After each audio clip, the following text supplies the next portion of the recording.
ये माशाल्लाह ये इत्तिफाक कमेटी ने कितना खूबसूरत ये प्रोग्राम सजाया है और आप अहबाब के लिए इस महफिल पाक के इख्तिताम पे इनामात की जो तकरीब है उसका भी एहतमाम किया है। जिस दोस्त ने अभी तक अपनी जो फोटोकॉपी वो बॉक्स में नहीं डाली है तो वो डाल दें, कुरानदाजी होगी और इनामात आप में तकसीम किए जाएंगे।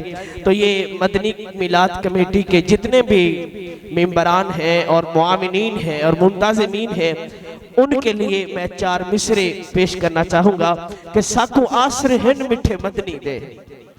जिसको हुजूर का आसरा है वो हाथ उठा के बोले जरा सुभान अल्लाह। दुनिया में, कब्र में, हशर में, हर जगह में हुजूर ने काम आना है कि साकू आसरे हिन मिठे मदनी दे।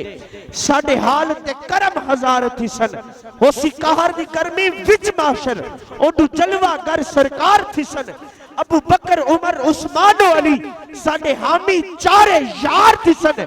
जिदिया ताबिश नाता पढ़दे सा ओदे लब हिलसन बेड़े पार थी सन।